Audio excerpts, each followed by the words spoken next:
Hi there, I'm Penelope, and this is a short video on what it says, seedlings and snails. It's one of many more videos that I have planned for the planting course, so from time to time now, keep an eye out for the new videos. Right, seedlings and snails, they don't normally sound good in the same sentence if one is a grower of any type of seedling. But in the last couple of weeks, I've discovered another type of snail that really does work in the same sentence. Today, I started planting up the second succession of sweet peas. You may well remember that I plant the solstice varieties in March, in fact, St. Patrick's Day to be precise. But now in June, I'll be planting the rest of the sweet peas. I have a few others, but mostly I bought an amazing array of colours from Yvonne at Garden on the Hill. I've been wanting to grow King's Ransom for a while, so I started with that today. The earlier plantings, I used standard 6-packs. I've always planted sweet peas in trays of some sort, and then I plant seedlings out later. I've tried root trainers, but I've always had bad luck with those. They always seem to split open once I've planted the seeds into them, or they slide over in whatever container I have them planted in, or both. Online recently, I found mention of seed snails, so I decided they would be ideal for sweet peas, which need two things as seedlings. They don't like root disturbance, and they like to grow a long root system. It seemed to me that a seed snail or scroll would be ideal.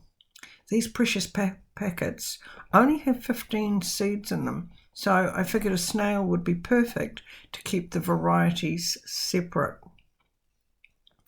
One of the cats and I cut 4 strips out of a hen food bag, of which we have many, and they look to be just about the right size. You can see the scale by comparing them with the 6-pack and or the cat.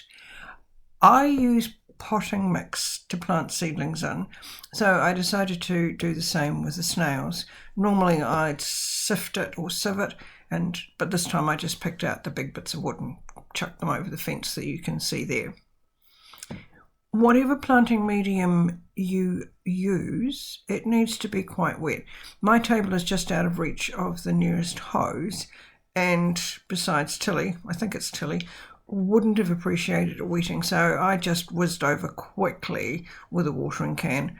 It'll take you a couple of times or more to get the method perfect, but for seed planting, you want one edge with the soil level with a long edge and the other long side with the soil down a bit. In fact, in this photograph, the scrolls end up with the side closest to view as the top and the furthest side as the bottom. You'll see why once you start scrolling. The dirt, you have to roll it really, really tightly, and you force some of the soil out as you're rolling it. But you want to end up with one end of the scroll with a sort of a flat bottom.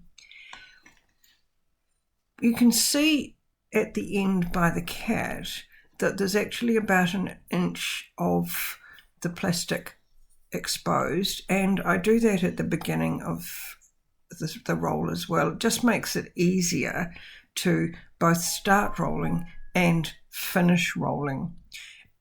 Try to keep the edges straight as you roll, don't sort of veer off sideways. And some of the mix will come out as you roll. You've got to roll it up really tightly, but the fact that some of the mix comes out, that's fine. Probably with practice I could get it more level, and it wouldn't come out so much. It doesn't matter, it's going to come out on my bench, so it's not going to go anywhere. Now, it's going to take practice to roll it tightly, but well, Tilly's actually sitting on them, but I have a couple of rubber bands ready, and then I place them on the snail once it's rolled up, one near the top and one nearer the bottom. You want, and I'll say it again, you want one of the edges of the scroll with the soil medium right to the edge, because this is going to be the bottom of your scroll when you stand it up. And because you're going to bottom water, you need the soil to be able to access the water. With the sweet pea seeds, I planted them about an inch apart as it went round the scroll. I could possibly have got 20 in a scroll, but each packet only had 20, so sorry, each packet only had 15, so 15 it was.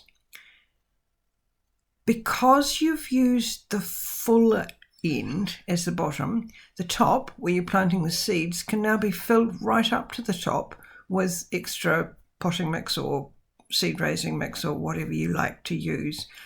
Then you place the scroll bottom down on a tray or inside a plastic container of some sort, because you need to be able to bottom water. If you now fill the tray or whatever plastic container you're using with scrolls or snails, it does make them less likely to fall over. The cat knocked over one of my scrolls before I planted. I was not terribly pleased. But if you've got them in a container and you've got sufficient of them, then they won't fall over. That's all there is to making a scroll. Now, in a little something I prepared earlier, I had pricked out some Celosia seedlings and a few Scabiosa snow maiden seedlings. To plant these, I prepared the flat scroll and then spaced the seedlings that I'd pricked out along the top edge.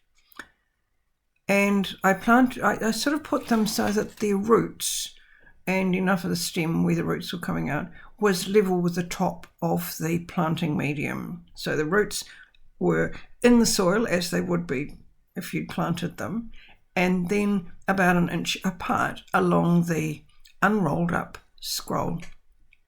Now, rolling up this time with the plants, making sure you don't knock them as you're rolling it up. You get the hang of doing it very, very quickly. Then you put the rubber bands on, and you can see there's the rubber band near the top and a rubber band at the bottom. Make sure you label them too, because you won't remember. In these bubbles, you can see that, in these snails, you see that I've used bubble wrap. I would have gone on using it, but I'd already made a number of scrolls at the time that I planted the Celosia seedlings, and I actually ran out of bubble wrap. It was a little easier to work with, but the hen food sacks are free, and we have a lot of them, so any plastic will do. Our chrysanthemums think that it's springtime, so where we've just trimmed them right down in the beds, I took the stems and chopped them up. I carefully made what was to be the bottom slanted and the tops flat, so that I could tell which way up I was planting them, but that's about all. I laid them a little further down into the soil medium than the seedlings on the flat roll. These chrysanthemums, they'll shoot out roots all the way up their stems where it's in the soil, so they just needed to be in a little bit, and also they were a bit more rolly, if that's a word. So I just thought if I put them in further, they won't move around quite so much.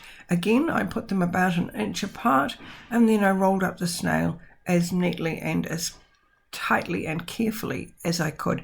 If I just lodged a stem as I was rolling, it was just easy enough to straighten it out with one hand before continuing to roll. I put a couple of rubber bands on, stood it up, placed it in a tray, I bottom watered it a little bit, and they're ready to go.